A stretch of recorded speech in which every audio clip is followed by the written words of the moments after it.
So now what we're going to do is we're going to talk about what do we need to do to determine if we have a buildable lot. And we were looking at some of those lots there. Some of them, many of them probably are buildable. There were some that probably aren't going to be buildable on that list. How do we determine that? What do we need to do to make sure that the lot that we're looking at is going to be usable? When you hear me and Shay talk, we always say properties have to have two things. They have to have both use and value. That use is going to be an important aspect of that, because we need to make sure that the property, especially if we're talking about land, has some type of use. Yeah, in fact, yeah, usually the use and value tend to follow one another. So if there's use, there tends to be value. If there's value, there tends to be use. But Steve's right in that just looking at some of the lots, they might even look like they're usable properties or good, buildable properties. But truthfully, we really won't know until we look it up and find the answer in black and white, because all it would take in order to take that from being a usable property to not being a usable property would be for the local area there to change their requirements, which they could do in a meeting or two. So that can happen and does happen in a lot of cases. But that's essentially what we need to make sure of, is if we're going to buy a lot, we need to make sure that it's a lot that can be used for that intended purpose. So residential lot, we need to make sure that it's big enough, or that a house can be built on it. And that is what we're essentially trying to look for. And it's actually one of the bigger risks that investors face as well, is buying a property under the assumption that it's usable, only to find out after they've purchased that it is not actually usable. And the problem with that is that its usability is going to dramatically affect value, and properties that are not usable tend to have very low values. And so when we are looking at any properties in an area and their zoning, the question we always have here is, is this going to meet the usability requirements? And in order to find the answer to that, we need to go into the local ordinances or local zoning laws that define exactly what usability is, and find what that number is. In somewhere in black and white, there is an answer to that specifically, where it says, well, usability requires 7,500 square feet and a minimum width of at least 50 feet or something like that.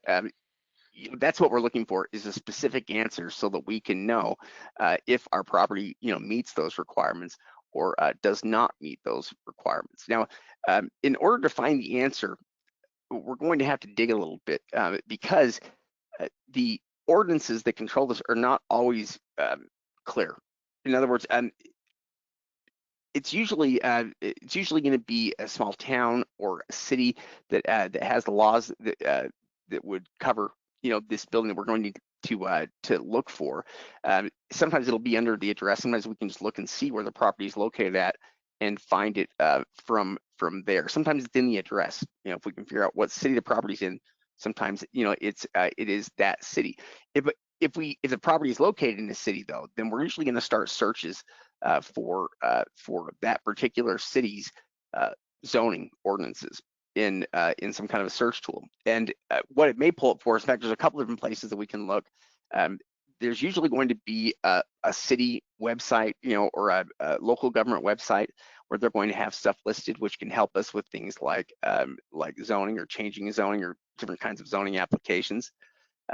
In this case, if we're looking up lot sizes here in zoning for Pine Bluff, Arkansas, it gives us a couple of different options here. The first option, it says, is Code of Ordinances, and is part of a municipal library. And the second one here is a link to a different website that is for the city of Pine Bluff. And this is something for zoning specifically. Pretty common here, in this case. The top one is what's going to be our actual ordinances or our laws.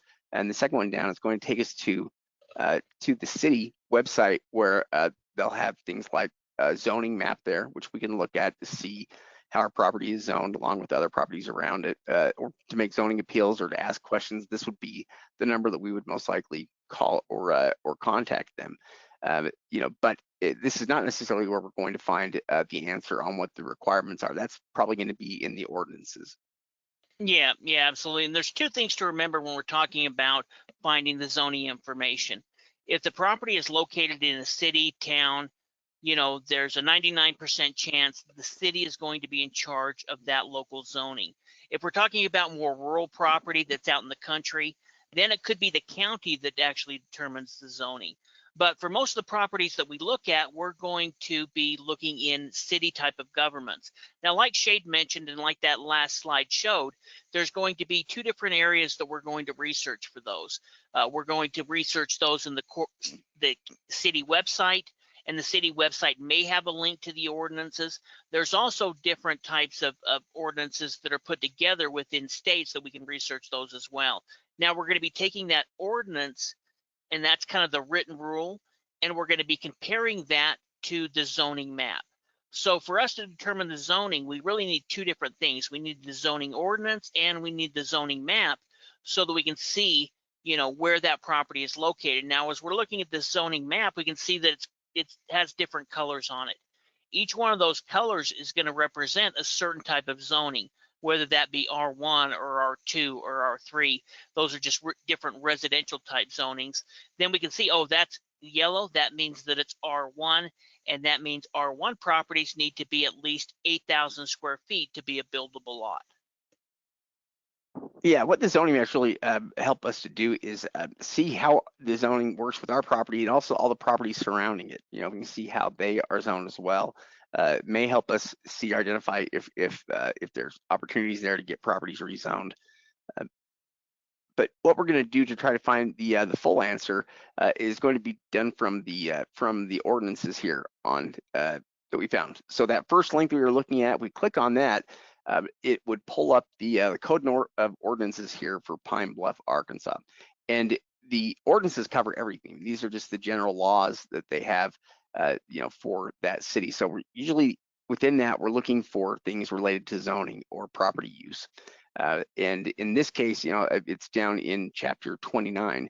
But even beyond that, just in the zoning, what we need specifically, and this one, it's called district regulations. And what we can see there is it defines what different districts are. You know, R1 residential district, R2, R3, and it has definitions for each one of those. So if we're looking at how these regulations are, we can see here are all the regulations that they use. And so, you know, some places use commercial stuff. They use B for business, you know, instead.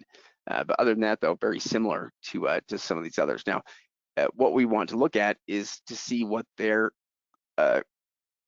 how they define R1 residential. And so if we're looking at their district regulations here, and this one is under R1 residential.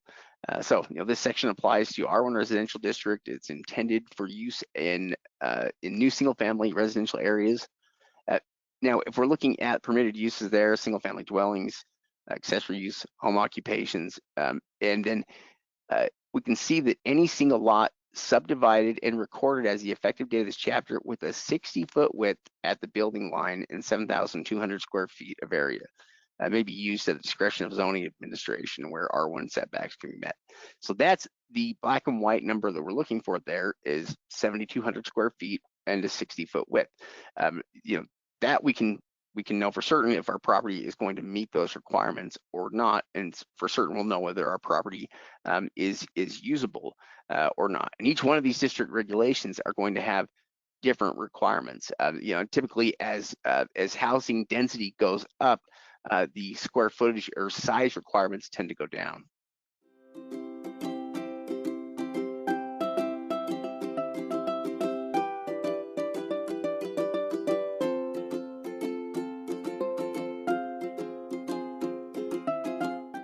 Yeah, exactly. So within R1, we realize that it needs to be 7,200 square feet and 6,000 square foot and 60 feet width. With R2, we can also see there what type of properties can be used. So we have single family dwellings, accessory and other buildings. That could be like a garage, home occupation. And here we can see that for R2, they only need to have a 50-foot width and 5,000 square feet. We can also see some of the additional uses that could be considered down there as well. But in this case, we know that we could place a home on this property. It doesn't appear, and we could look further down if they allowed us to have duplexes. Maybe it requires it to be R3 to be a duplex, or to, you know, have something like a mobile home. Here within R4, you can see R4 actually only requires a 40-foot width and 4,800 square feet. But down there at the bottom, you can see modular and manufactured homes.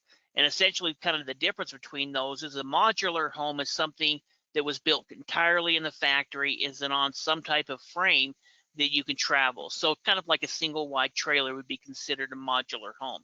A manufactured home is one that's completed in sections and then brought to the site, put on a foundation, and then put together.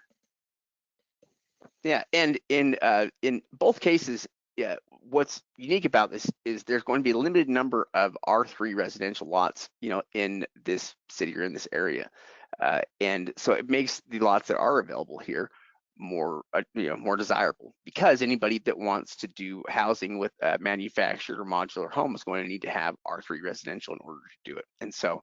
Uh, that part of it will make this property more desirable, and will give us ways that we can sell it. But yeah, we can see that with R4, it's down to 40-foot width and 4,800 square feet in area. And so we would know specifically what the requirements are here for these homes and what kinds of properties here they allow, because it's more than just the requirements. It's also about what types of properties, that they will allow. And so those are both things that we look at.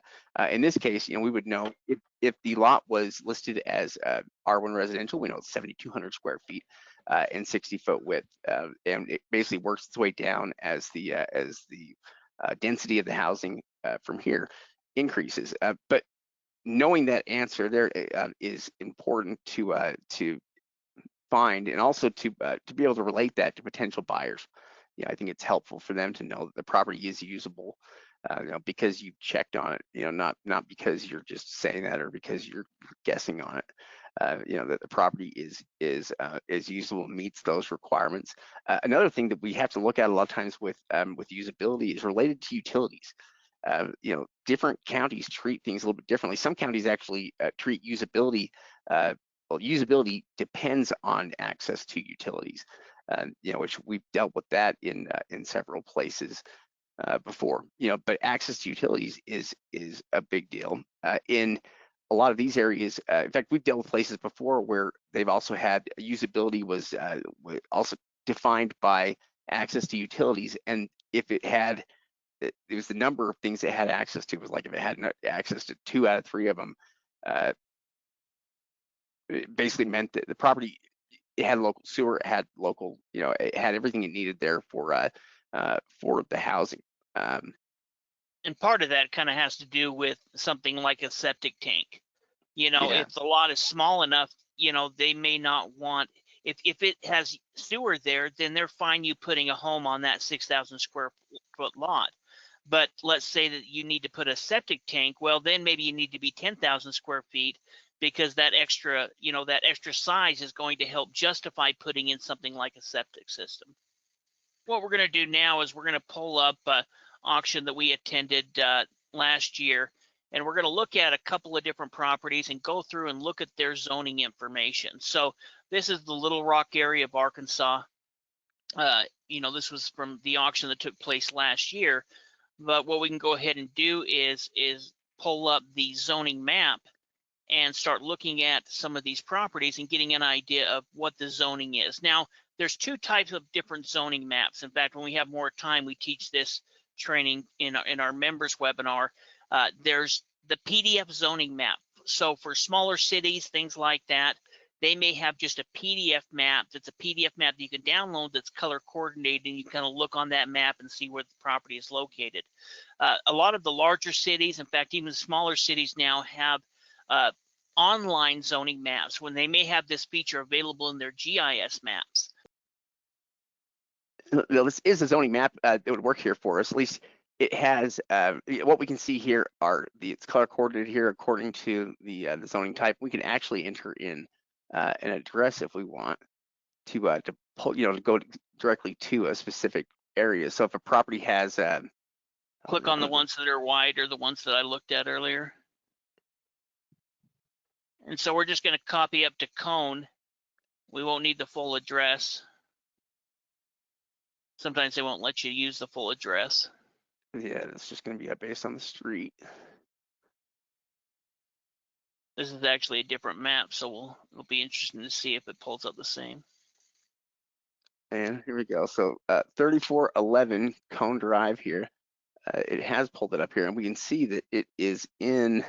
You'll have to click on it itself. So see right next to it where that vacant lot is to the left. Just click on that. And then you can go up to the top and click on the little arrow.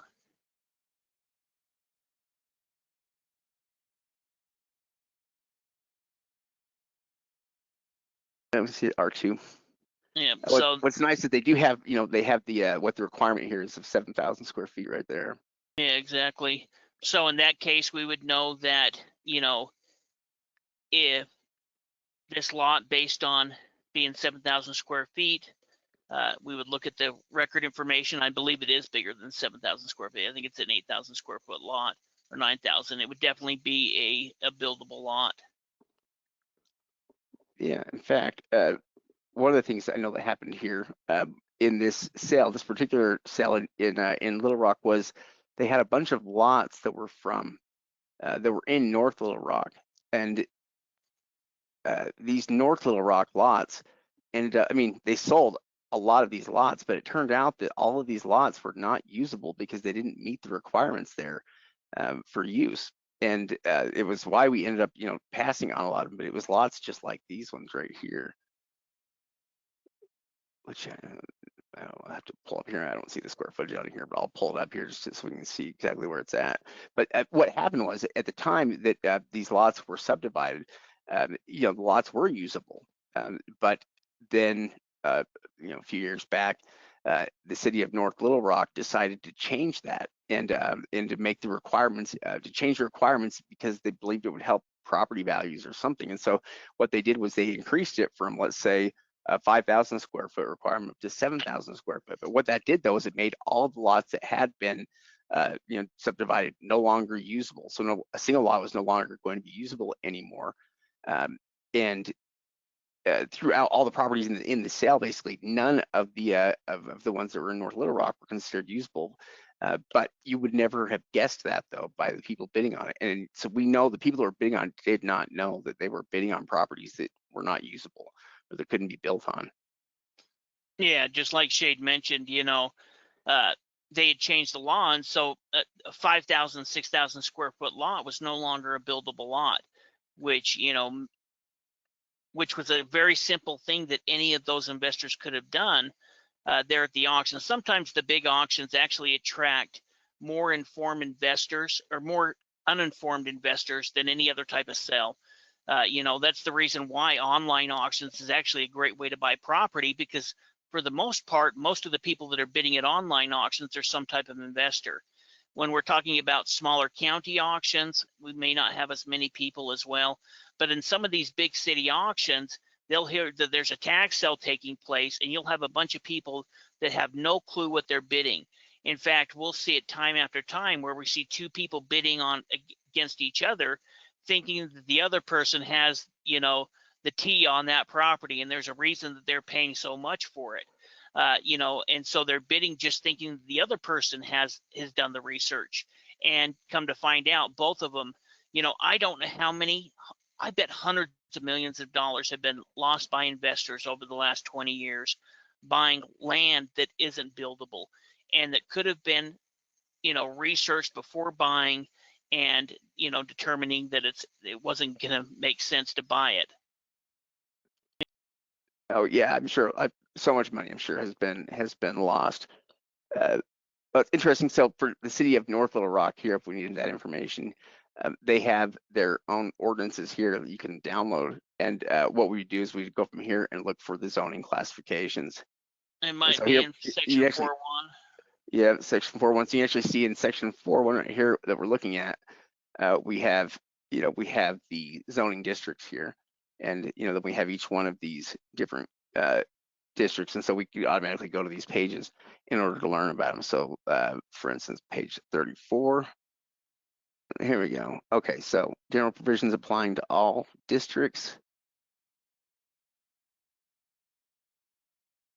One thing that's been helpful as well, now I'll never trust it, I always verify, but I've been using AI lately just by just doing a Google search and looking at the AI information about what is the buildable lot size for this particular city?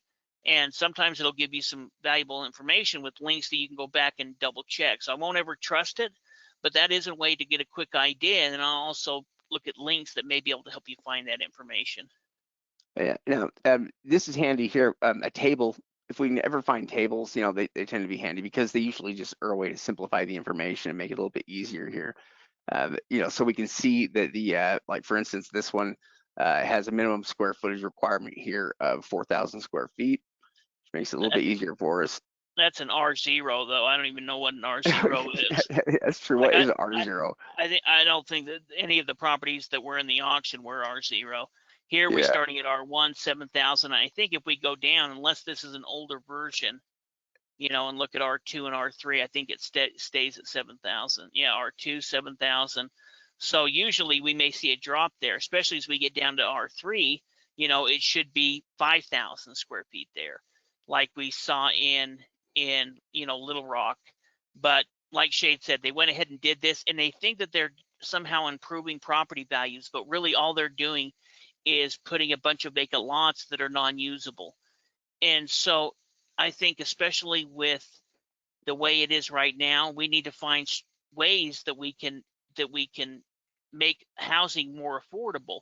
And so not allowing people to build on these lots, I think some of these cities need to reevaluate the type of properties that they'll allow to be placed on these lots. I think smaller type homes could be something to look at. Yeah, what's interesting is how they just some of the things that they have listed here. They do kind of help identify exactly what setbacks are here and you know what requirements they have, so that you can figure certain things out. So they have you know, for instance, the home needs to be a certain distance generally from the front line on the property. There needs to be a certain amount of setback here or width requirement. Yeah.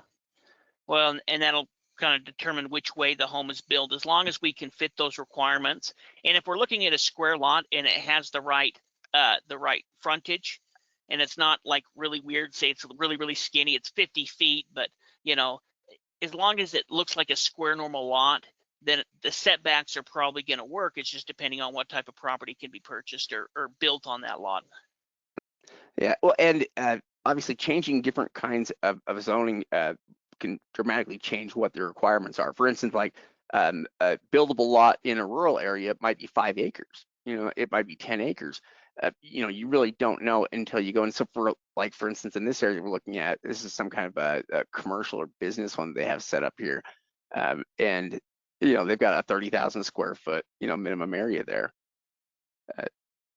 You know, we've seen lots of areas. In fact, yeah, there are a lot of places, lots of rural places where you know, minimum lot sizes are multiple acres.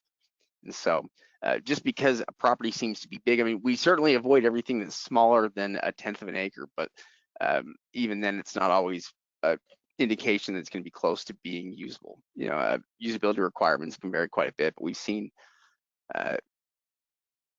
you know, we know that you're not going to find anything under 1/10 of an acre, but when it comes to how large some properties need to be, you know, generally the larger the better. But for use, we're always going to check that before we place any kind of bid. In fact, we usually check it early enough on, just because it's an issue with the property that's either it's a make or break issue. You know, if it's not usable, then we're going to toss the property and move on. You know, and so we do need to make sure that it's going to meet that requirement before we do any more research on it. Yeah, absolutely. Well, and this is going to be helpful information for you. It's going to be helpful information when you try to sell the property, letting the property owner know or the new buyer know, okay, yes, it's buildable. Also, we'll continue to find out additional information, especially if we after we buy, but we try to find out before we buy what type of utilities are in the area. You know, is it in properties within the city location, probably going to have a higher chance that it's going to have water, power, sewer. As we get into some cities, maybe it has, you know, sewer, power and water, but you've got to provide a propane tank or something like that for gas. but that's going to be helpful information as we craft and turn around to sell these properties about what are the potential uses and what are the utilities involved. Now, one thing that is nice is these ordinance maps many times will have utility layers that we can click on as well that will help us see what are the utilities within this area. In fact, I don't know if it was North Little Rock or Little Rock, I was using one of them last year looking at the utilities within the area. So hopefully that gives you guys kind of an idea of how we go about and research the minimum lot size. It is such an important thing. Please don't buy property unless we've looked into the zoning. It's going to be an important aspect. Now, we're going to be looking here in a minute at a big, huge piece of land that's coming for sale in one of the California auctions, 27 acres. It's going to be important even in that type of property to determine what the zoning is, because if we were to buy that property, we would be looking at developing the property, and we'll get into that here in a minute. Why